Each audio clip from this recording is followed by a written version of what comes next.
Welcome to The Explainer. Today, we're jumping right into a mind-bending, highly detailed, hypothetical scenario drawn straight from our source material. We're going to break down the theoretical 2026 assassination of Iran's supreme leader by Israeli and U.S. intelligence.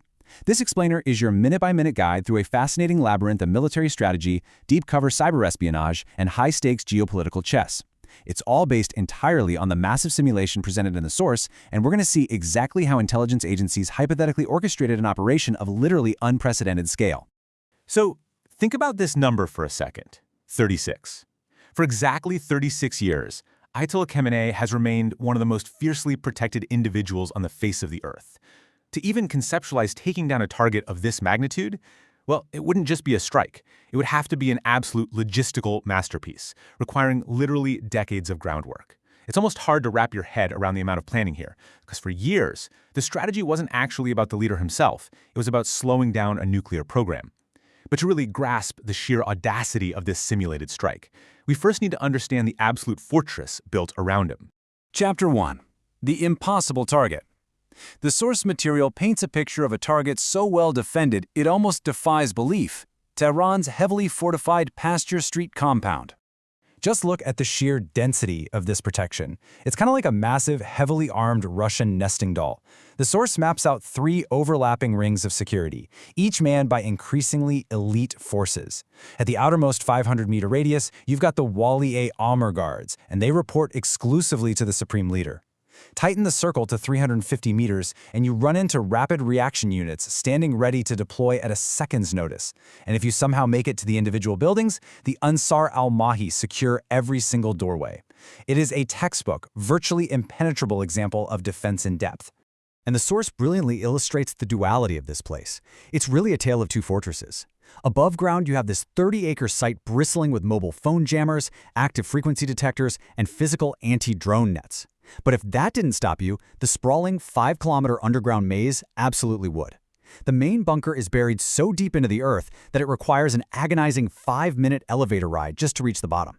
Imagine that level of depth. And down there, a vast network of subterranean tunnels connects to 8 secret exits deliberately placed right beneath sensitive civilian infrastructure. We're talking hospitals, mosques, schools, designed specifically to act as a human shield against any sort of aerial strike. Which brings us to Chapter 2. The strategic shift.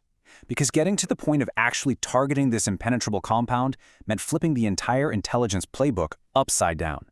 For years, agencies faced a total deadlock. They'd bomb facilities, target scientists, but the nuclear program just kept getting rebuilt. So why the shift? Well, look at this timeline. The January 2018 shorebed warehouse heist was the ultimate reality check. Imagine half a ton of stolen, highly classified documents suddenly proving to the world that merely bombing nuclear sites was a pointless game of whack-a-mole. The leadership would simply reconstruct the program endlessly in deep, unknown underground bunkers. This specific revelation is what triggered the massive pivot toward a long-term plan for a direct strike on the supreme leader himself. Chapter 3. The Intelligence Web. Now, to actually prepare for this scenario, the source details a jaw-dropping, multi-year surveillance dragnet. This wasn't just launching a couple of satellites. It was an all-encompassing, terrifyingly thorough operation utilizing a 3-pronged approach. You had physical infiltration, cyber vulnerabilities, and orbital surveillance working in perfect, simultaneous tandem. On the ground, human intelligence meant literally placing undercover agents inside the compound as plumbers and cleaners, and even analyzing the everyday trash coming out of the facility. In the cyber realm, agencies exploited bugs in Chinese-made security cameras installed all over Tehran, funneling live high-def video directly back to intelligence headquarters. And from space? US KH-11 satellites were so incredibly precise they could calculate the exact heights of buildings just by measuring the lengths of their shadows. It actually got to a point where even the handheld walkie-talkies of the security guards on the ground were being intercepted from space. The Orion satellite picked up these faint radio pulses and beamed the signals halfway across the globe to be analyzed in the Australian desert, right at the CIA's highly classified Pine Gap facility. Every single food delivery, every guard shift change, every mundane conversation captured and cataloged. Now you're probably wondering, didn't Iran fight back? Oh, absolutely. The source makes it clear that Iranian security forces were fiercely capable. They threw down a total ban on electronic gadgets for anyone stepping foot near the inner circle. High-ranking visiting officials were literally blindfolded when brought down into the bunker to keep its layout a secret. They even calculated the exact orbital speeds and passing blind spots of U.S. satellites, so they only moved when the eyes in the sky had safely passed over. They even dug up and rewired the compound with buried fiber optic cables just to stop that satellite radio interception. So how do you beat those intense human precautions? You bring in the machines. The scenario details the deployment of an artificial intelligence system called Maven.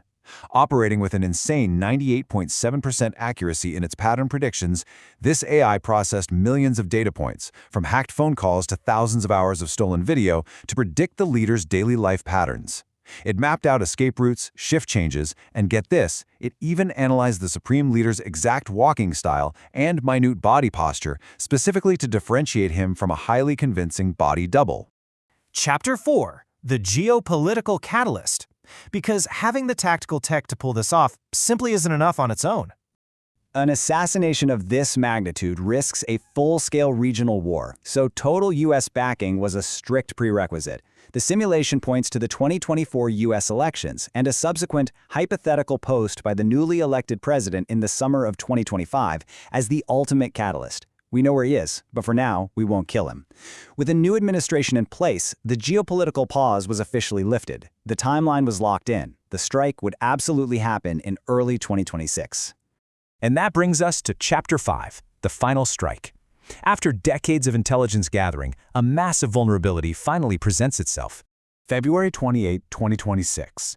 Intelligence confirms that 40 top officials, practically the entire senior leadership, are gathering for a critical meeting. But here's the massive shift.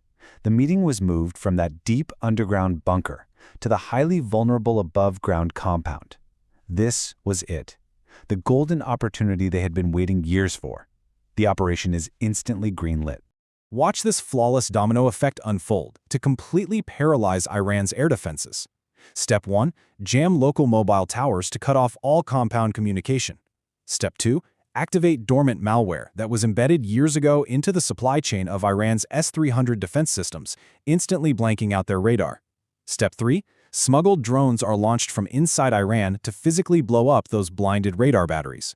And finally, U.S. Growler jets blast the remaining airspace with electromagnetic jamming, reducing any surviving defense screens to pure static noise. With the skies totally blind, the hammer drops. Over 30 hypersonic Blue Sparrow missiles rained down on the meeting at exactly 9:40 a.m. Plunging from just outside the Earth's atmosphere at terrifying hypersonic speeds, they ensured absolute destruction of the above-ground target. The strike was so perfectly coordinated that it simultaneously hit other key bases across the country, totally crippling any chance of an organized military response. Chapter 6. The Aftermath.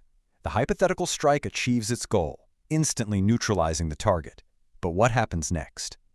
The simulation leaves us with some wild, lingering mysteries, strongly suggesting a highly placed mole was operating deep within the inner circle. For example, the Supreme Leader's son mysteriously walked out of the room just minutes before the missiles hit, and Quds Force General Ismail Khani inexplicably survived, which the simulation notes would be his 9th time surviving a catastrophic attack. The national paranoia was so intense that the Supreme Leader's body actually had to be hidden in a deep freeze, with funeral dates constantly shifting out of sheer terror that the gathering itself would be bombed next. But perhaps the most chilling detail happens exactly 12 minutes after the strike. Iranian citizens allegedly received a push notification saying help has arrived via a popular everyday religious prayer app, followed by a message demanding the National Army surrender. It really makes you stop and wonder, right? Just how deep into our personal digital lives does modern warfare truly reach? When a simple smartphone prayer app becomes a frontline tool for psychological warfare, it shows how absolutely every layer of society is weaponized in this kind of conflict. So what do you think? Are we entirely prepared for a world where our everyday tech can be turned into a weapon of war overnight? Keep questioning, keep learning, and I'll catch you on the next